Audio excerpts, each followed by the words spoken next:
Fala galera, aqui é o Garone e eu tô mais uma vez aqui, é claro, para falar de Vasco.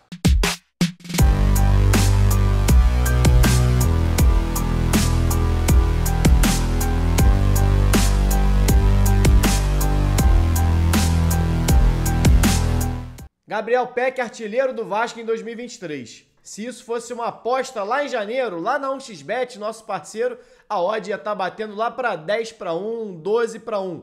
Pouca gente imaginava o Gabriel Pec fazendo tantos gols nessa temporada, até pelo histórico dele. Durante muito tempo ele foi criticado, pela dificuldade em finalizar as jogadas, pelo baixo volume de gols, e realmente no início da carreira era uma dificuldade do Pec, tanto que nessa temporada ele bate o recorde dele de gols, marcando 14 vezes, contando esse gol contra o Cruzeiro na última quarta-feira, e ainda pode ampliar essa marca, inclusive pode chegar a um recorde com a camisa do Vasco. E essa marca é tão acima da normalidade do Pec que ela já é superior à soma dos anos anteriores dele como profissional. É bem verdade que em 2019 o Pec só jogou a reta final ali do Campeonato Brasileiro. Em 2020 ele voltou para a base, depois foi voltar a ganhar oportunidades no time principal, e só em 2021 e 2022 realmente que o Pec embalou, na equipe principal do Vasco. Ainda assim, somando essas 4 temporadas, dá pra gente considerar 3, porque as 2 primeiras foram pela metade, o Pec, somando tudo, não havia marcado 14 gols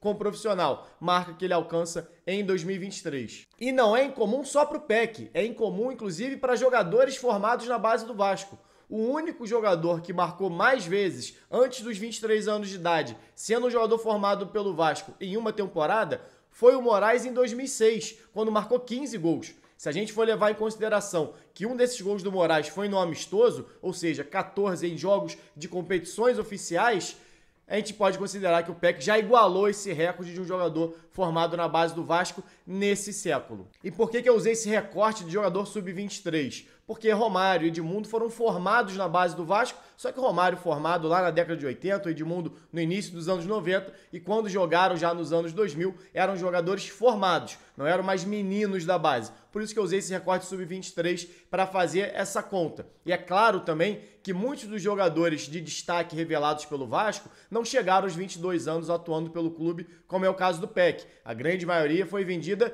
muito precocemente. Felipe Coutinho, o próprio Alex Teixeira, que agora está de volta ao Vasco. Então, jogadores de destaque, Douglas Luiz, Andrei Santos, fizeram muitas vezes uma temporada, 2 temporadas e deixaram o clube, não tiveram essa sequência como o Pec está tendo. Então, é claro que eu não estou dizendo aqui que o Pec é o melhor jogador revelado pelo Vasco nesse século, mas os números chamam a atenção e mostram muito do que a gente sempre falou aqui, que esses meninos da base não estão prontos com 18, 19, 20 anos, que a maturação vem com o tempo. É natural isso, não só no futebol, como na vida de uma maneira geral. E um jogador de 22 anos de idade, a tendência é que ainda cometa erros, como é o caso do Pec, muitas vezes tendo dificuldades na tomada de decisão, tomando decisões equivocadas dentro do jogo, ou até mesmo errando o gesto técnico, como acontece muitas vezes, que ainda assim, mesmo errando, a sua taxa de eficiência suba, como tem subido. Por isso tem um ano fora da curva para ele, claro, ainda na carreira, e é um jovem, é um menino de 22 anos de idade, e até no comparativo com outros jogadores que foram formados dentro dessa faixa etária dentro do clube. Com um detalhe, muita gente sempre criticou o Pec falando que era um leão de carioca,